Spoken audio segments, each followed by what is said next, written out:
અગર તાલુકામાં વીજ ટાવર લાઇન મુદ્દે ખેડૂતોમાં રોષ. ખેડૂતો સાથે કોંગ્રેસ મામલતદાર કચેરીમાં આવેદનપત્ર આપ્યું. બનાસકાંઠામાં વીજ ટાવર લાઇન બાબતે યોગ્ય નિર્ણય લેવાને ખેડૂતોને ROW વળતર મળે તે માટે ઓગળ તાલુકા કોંગ્રેસ દ્વારા મામલતદાર કચેરીમાં આવેદનપત્ર આપવામાં આવ્યું હતું. મળતી માહિતી મુજબ ગુજરાતના અંદાજે 26 જિલ્લાઓમાં વીજ કંપનીઓ દ્વારા સૌર ઉર્જા પ્રકલ્પ, પવન ઉર્જા, વિન્ડમિલ, વીજ સબસ્ટેશન અને વીજ ટાવર લાઇન નાખવાની કામગીરી ચાલી રહી છે. ભારત સરકાર અને ગુજરાત સરકારના નિયમોમાં વિસંગતતાને કારણે અસરગ્રસ્ત ખેડૂતોમાં ભારે અસંતોષ જોવા મળી રહ્યો છે. આ પ્રશ્ને ઓગળ તાલુકા કોંગ્રેસ પ્રમુખ વદનસિંહ વાઘેલાની આગેવાનીમાં પ્રતિનિધિ મંડળે ઓગળ મામલતદાર કચેરીમાં આવેદનપત્ર આપ્યું હતું. આ પ્રસંગે જિલ્લા પંચાયતના પૂર્વ પ્રમુખ અને વર્તમાન સભ્ય ભૂપતજી ઠાકોર, થરા શહેર પ્રમુખ વદનજી જગાણી, થરા શહેર ઉપપ્રમુખ જોગાજી ઠાકોર, પૂર્વ સિંચાઈ ચેરમેન પૂરણસિંહ વાઘેલા, કોંગ્રેસ સભ્ય સ્વરૂપજી ઠાકોર, વિનાજી ઠાકોર, પૂર્વ સભ્ય મહિપતસિંહ વાઘેલા, યુવા નેતા વિનાજી ઠાકોર અને સંજયકુમાર ચાવડા સહિત મોટી સંખ્યામાં ખેડૂતો કાર્યકરો ઉપસ્થિત રહ્યા હતા. ઓગળ વિસ્તારમાં વીજ ટાવર લાઇનથી ખેડૂતોને નુકસાન થયું હોવાની રજૂઆત કરી કોંગ્રેસ દ્વારા કુલ 9 માંગણીઓ સાથેનું આવેદનપત્ર મામલતદાર કિરણભાઈ ગૌસ્વામીને સુપ્રત કરવામાં આવ્યું હતું. મામલતદારે તમામ માંગણીઓ વડે કચેરીમાં મોકલી આપવાની ખાતરી આપી હતી. અહેવાલ બાય રામજીભાઈ રાયગુર. કોંગ્રેસ ઓગળ તાલુકા કોંગ્રેસ સમિતિ દ્વારા મામલતદાર કચેરી ઓગળ ખાતે વીજ ટાવર લાઇન ઊભી કરવા બાબતે યોગ્ય કાર્ય માટે અત્યારે આવેદનપત્ર રજૂ કરે છે. જે આવેદનપત્ર અમે સત્વરે જિલ્લા કક્ષાએ પહોંચાડી દઈશું. જય જવાન જય કિસાન. આજે ગુજરાત પ્રદેશ કોંગ્રેસ સમિતિ દ્વારા આજે સમગ્ર ગુજરાતમાં આજે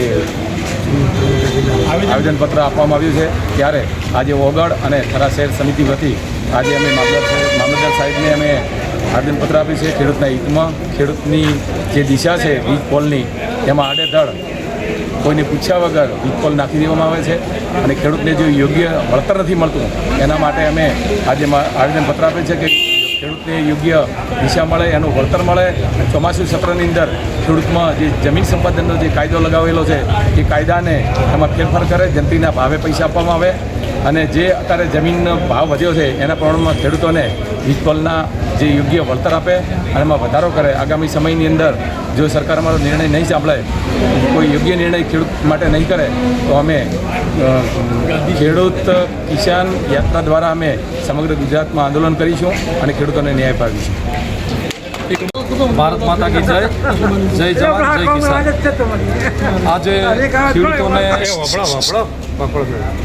આજે ખેડૂતોને ખૂબ તકલીફ છે અને અમે સરકારશ્રીને વિનંતી કરે છે કે ખેડૂતો આજે ખૂબ તકલીફમાં છે અને જે ખેડૂતોમાં આજે અદાણી દ્વારા ધોંભલા મારવામાં આવે છે એ ખરેખર ખેડૂતોને ભાડા પટ્ટા આપવા જોઈએ. ઘર મારું છે, દિવાલ મારી છે, મારા ઘરે જો મીટર લગાડે છે તો ભાડું કેમ? ખરેખર આ સરકારને ભાડું ન લેવું જોઈએ. તો હું સરકારશ્રીને વિનંતી કરું છું કે અમારા ખેડૂતોને ન્યાય આપો અને આવનારા સમયમાં અમે ઉગ્ર આંદોલન કરીશું. કારણ કે ખેડૂત જગતનો તાજ છે. જે ખેતી કરીને અનાજ પકવે છે તે મોટામાં મોટો દાનવી ખેડૂત છે. એટલે હંમેશા ખેતી હશે, ખેડૂત હશે તો આ બધી રીતે આપણા લોકો અને આપણા કાર્યકરો અને દરેક સચવાશે. એટલે ખેડૂત જિંદાબાદ. જય જવાન જય કિસાન. ભારત માતા કી જય. આજ રોજ ઓગળ તાલુકાના ખેડૂત દ્વારા સમગ્ર ગુજરાતમાં ચાલતું વીજ પોલની માગણી છે જે ખેડૂતને અન્યાય થઈ રહ્યો છે સમગ્ર ગુજરાતની અંદર.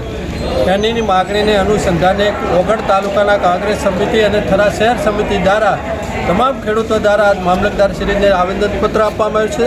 સાથે સાથે કહેવામાં આવ્યું છે કે જે ખેડૂતને પડતી મુશ્કેલીના પ્રશ્નો છે એનો સરકારશ્રીને વિનંતી કરીએ છીએ કે જેમ બને એમ તો જલ્દી ઉકેલ લાવે અને આવનારા ભવિષ્ય તારીખ ખેડૂતની પરિસ્થિતિ ખૂબ વિકટ છે.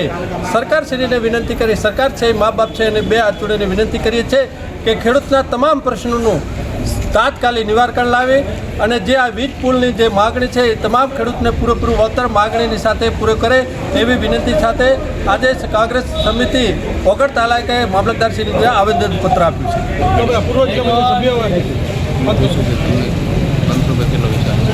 શું કહેશો, તમારી માંગણી સ્વીકારવામાં કેવું લાગે છે? આજે અમે સમગ્ર આગેવાન દ્વારા જ આવેદનપત્ર આપવામાં આવ્યું છે અને ભવિષ્યની અંદર અમારી જે ખેડૂતોની માગણી છે ને સ્વીકારવામાં આવે તો અમે ગાંધી ચિંતા માર્ગે આગળ વધીશું. સાથે સાથે સરકારને પણ વિચારવું પડે કે આવી કપરી પરિસ્થિતિમાં ખેડૂતોને અન્યાય થઈ રહ્યા છે.